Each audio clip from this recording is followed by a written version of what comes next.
الشيطان الرجيم بسم الله الرحمن الرحيم يا أهل الكتاب لا تغلوا في دينكم ولا تقولوا على الله إلا الحق إنما المسيح عيسى ابن مريم رسول الله وكلمته ألقاها إلى مريم وروح منه فآمنوا بالله ورسله ولا تقولوا ثلاثة انتهوا خير لكم إنما الله إله واحد سبحانه أن يكون له ولد له ما في السماوات وما في الأرض وكفى بالله وكيلا لن يستنكف المسيح أن يكون عبدا لله ولا الملائكة المقربون ومن يستنكف عن عبادته ويستكبر فسيحشرهم إليه جميعا فأما الذين آمنوا وعملوا الصالحات فيوفيهم أجورهم ويزيدهم من فضله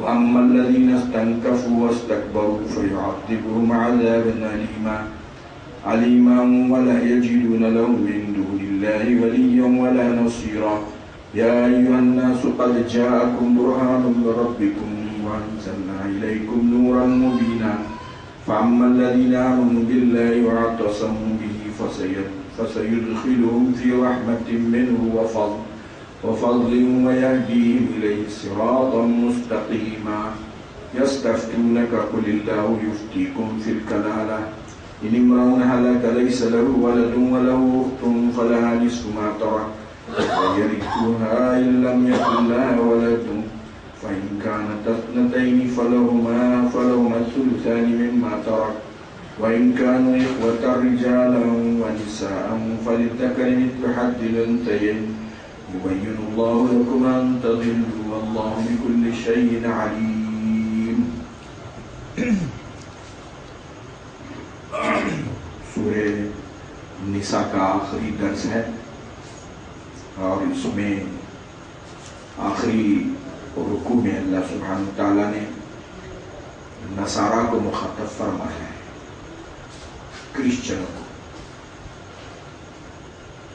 اور اب تک جو ہے 2-3 رکوع سے مسلسل یہود سے مخاطبت تھی اور یہود کی خرابیوں کو گنایا گیا تھا. جہاں سے اللہ سبحانہ وتعالیٰ شروع فرما رہے ہیں اہل کتاب مطلب کہ نصارہ لا تغلو فی دینکم، غلو مت کرو اپنے دین میں، لا تقولوا علی اللہ، اور اللہ کے بارے میں ایسی بات مت بولو جو حق کے خلاف ہو. انما المسیح عیسی ابن مریم رسول اللہ، اور یہ سیدھا صاف عقیدہ سن لو، کیونکہ عیسائیوں نے اور یہودیوں نے حضرت عیسیٰ کی شبیہ بگاڑ دی تھی. مختلف قسم کے افواہیں، بدگمانیاں، غلط فہمیاں، غلط بیانیاں کر کے حضرت عیسیٰ کے بارے میں اس وقت کے معاشرے کو کنفیوزڈ کر دیا تھا. کچھ کہہ رہا ہے، یہ کچھ کہہ رہا، وہ کچھ کہہ رہا. حضرت عیسیٰ علیہ السلام کے بارے میں قرآن مجید نے صاف صاف اتنی وضاحت سے بیان کیا کہ ان کی ماں کا تذکرہ، ان کے نانا کا تذکرہ اور ان کی کفالت کیسی ہوئی، ان کی کفالت کی تفصیلات پورے قرآن مجید میں موجود ہیں. وہ فرمایا کہ ان کے نانا جو تھے عمران تھے، اور عمران بنی اسرائیل کے بہت ہی معزز اور صالح اور کہیے کہ ایک نہایت نیک اور بزرگ عالم دین تھے، اور ان کا خاندان ایک معتبر خاندان تھا. تو ان کی بیوی کو اولاد نہیں تھی، تو ان کی بیوی نے یعنی حضرت عیسیٰ علیہ حضرت مریم کی ماں، ان کو اولاد نہیں تھی، تو انہوں نے اللہ سبحانہ وتعالیٰ سے دعا کر کے منت مانی تھی، نظر مانگی تھی اللہ سبحانہ وتعالیٰ سے کہ اللہ مجھے اگر تو اولاد عطا فرمائے گا تو میں اس اولاد کو تیرے گھر بیت المقدس کی نگرانی اور خدمت کے لیے وقف کر دوں گی. ان کو حمل ٹھہرا، اور اس کے بعد طریقے کے مطابق جب بیٹی پیدا ہو گئی مریم، تو انہوں نے اللہ سبحانہ تعالیٰ کی بارگاہ میں عرض کیا کہ مولا میں نے تو ایسی نظر مانی تھی کہ وہ جو کچھ بچہ ہوگا تو اس کو تیرے گھر کی خدمت کے لیے وقف کر دوں گی. اس وقت کا قبلہ بھی تو وہی تھا، بیت المقدس ہی اس وقت کا قبلہ تھا.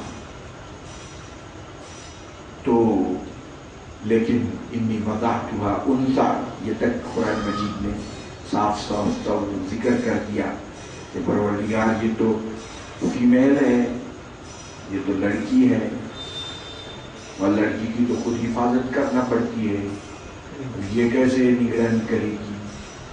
لیکن جب انہوں نے نظر مان لی تھی تو بہرحال کچھ بڑی ہونے کے بعد حضرت مریم کو جو بیت المقدس کے عباد اور صالحین اور ذمہ دار لوگ تھے ان کی خدمت میں پیش کیا کہ پھر میں نے ایسا ایسا اللہ سے نظر مان لیا تھا اور اللہ نے یہ دیا ہے، اب اس کو خدمت کے لیے ہم وقف کرنا چاہتے ہیں. حضرت مریم کے والد حضرت عمران چونکہ بہت بڑے آدمی تھے اور ہر ایک چاہتا تھا کہ مریم کی کفالت کرے اور وہ شرف اس کو حاصل ہو. حضرت زکریا اس وقت کے نبی تھے مگر بنی اسرائیل میں کٹ حجتی کی وجہ سے وہ خاموش رہے اور انہوں نے آخرکار حکم یہ ملا کہ قرآن ڈالا جائے کہ جس کے نام قرآن نکلے مریم کی کفالت وہی کرے. فکفلھا زکریا، قرآن مجید نے یہ بھی ذکر کیا کہ انہوں نے قرآن ڈال دیا اور قرے میں 2 بار حضرت زکریا کا نام نکلا، لہذا ان کو کفالت کے لیے نگرانی کے لیے حضرت زکریا کے حوالے کیا گیا. حضرت مریم کے لیے کونے میں جو ہے بیت المقدس کا ایک حجرہ خاص کر دیا گیا، وہ اسی میں رہتی اور مسجد بیت المقدس کی وہ خدمت کرتی تھی. حضرت زکریا نے بڑے عجیب و غریب حالات دیکھے اس دوران کہ ایسے پھل آ رہے ہیں کہ جو پھلوں کا زمانہ نہیں ہے. جب وہ جاتے وہاں دیکھتے تو ان کے وہ جو حجرہ تھا اس میں کسی کو آنے کی اجازت نہیں تھی سوائے حضرت زکریا کی. جب داخل ہوتے دیکھے تو ایسے پھل ہیں، ایسی غذا ہے کہ اس موسم میں وہ نہیں ہونا چاہیے. اور اب تو پھر بھی آپ لوگوں نے جو ہے بریڈنگ وغیرہ کر کے کبھی بھی پھل نکال رہے ہیں. بریڈنگ کر کے جب رمضان کو دیکھ لیا کہ وہ بارش میں بھی آ رہا ہے، آپ لوگ تربوز وہ بریڈنگ وغیرہ کر کے، مگر وہ لطف اور لذت اس میں نہیں ہوگی.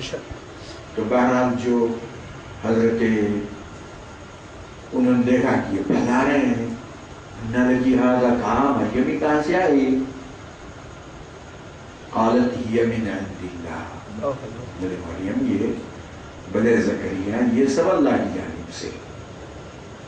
فرشتے حاضر ہوتے حضرت مریم کے پاس، ان کو بشارت دیتی کہ تمہارا ایسا معاملہ ہونے والا ہے اور تم پاک صاف ہو، اللہ تم کو اولاد عطا کرنے والا ہے. فرشتے انسان کی شکل میں حاضر ہوتے. حضرت مریم کی عمر 13 سال کی ہو گئی. قاعدے کے مطابق ان کا جو ہے انگیجمنٹ ہو گیا، ان کا پیغام ہو گیا. یوسف بن نجار نامی ایک نوجوان سے، بہت ہی صالح قسم کا نوجوان اور بہت ہی متقی پرہیزگار بنی اسرائیل کا آدمی، اور حضرت داؤد کی اولاد سے تھے یوسف النجار. پیغام ہو گیا، لیکن ان کے جو دستور، ان کا جو طریقہ کار تھا اس میں یہ تھا کہ جس لڑکی سے پیغام ہوا ہے اس کے ساتھ جو ہے لڑکا اور لڑکی دلہا دلہن ہونے والے وہ مدت تک آپس میں رہتے بغیر کسی ربط و ضبط کے، کوئی جنسی تعلق قائم نہیں ہوتا، لیکن دونوں کا ایک ساتھ اٹھنا بیٹھنا رہنا تاکہ ایک دوسرے کے مزاج سے واقف ہوں اور مناسب سمجھے تو عقد کریں ورنہ نہ کریں. اور کرسچنوں میں ابھی بھی یہ رائج، اور وہ یہ سمجھتے ہیں کہ دوسروں کے پاس بھی وہی ہوگا. جو لوگ ہمارے پاس سے یہاں سے جاتے ہیں عقد کر کے لڑکیوں کو لے جا کے وہ مطالبہ کرتے ہیں کہ بتاؤ شادی سے پہلے یہ کہاں رہی، ثابت کرو کہ شادی سے پہلے یہ 6 مہینے ساتھ رہے ہوں. تو یہاں ہمارے اسلامی نظام میں یہ بات نہیں ہے، ان کو بتائی گئی، صداقت نامے پیش کیے گئے، جب جا کے یہاں کے بچے اس سے محفوظ ہو گئے۔ تو بہرحال حضرت وہ جو یوسف النجار تھے وہ بھی بہت صالح اور نیک نوجوان تھے۔ اب حضرت مریم کو اللہ سبحانہ تعالیٰ نے تنہائی ان کی مزاج میں ہو گئی، تو وہ ایک مرتبہ بیت المقدس کے باہر نکلی اور ہیکل کے پاس گئی، جو حضرت سلیمان کے نام کی ایک دیوار ہے، اور یہودی رات دن اس میں گڑبڑیاں کرتے رہتے ہیں۔ تو وہاں حضرت جبریل ایک نوجوان آدمی کی شکل میں ان کے پاس ظاہر ہو گئے۔ اب یہ ڈر گئی، خوف کھایا انہوں نے کہ یہ کیا ہے، کہیں یہ میرے ساتھ کوئی برا ارادہ نہ کرے۔ اعوذ باللہ، چنانچہ انہوں نے وہ قرآن مجید میں یہ تک ہے، اعوذ باللہ من انس، میں ایسے انسان سے پناہ مانگتی ہوں اللہ سبحانہ تعالیٰ کے۔ تو جبریل ظاہر ہو گئے اور انہوں نے کہا کہ میں اللہ کا فرشتہ ہوں، اللہ کی جانب سے آیا ہوں، لِأَهَبَ لَكَ غُلَامًا زَكِيًّا، تاکہ میں اللہ کے حکم سے آپ کو پاک صاف بیٹا عطا کروں۔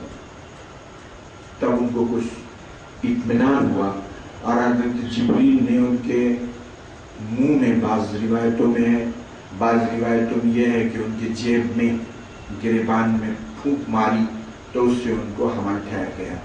اور حمل ٹھہرنے کے بعد 9 مہینے کے بعد، جیسے عام طور پر وضع حمل ہوتا ہے، سب سے پہلے یوسف النجار نے محسوس کیا کہ ان کو حمل ہے۔ یہ کیا ہے؟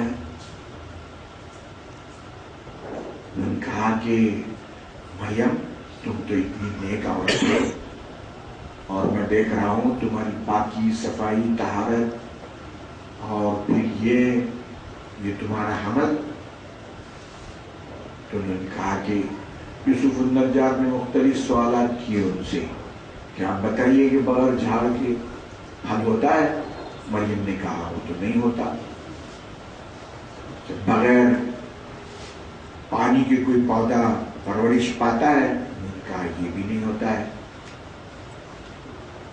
تو پھر انہوں نے کہا کہ یہ تمہارا حال، تو فرمایا یہ اللہ کی جانب سے۔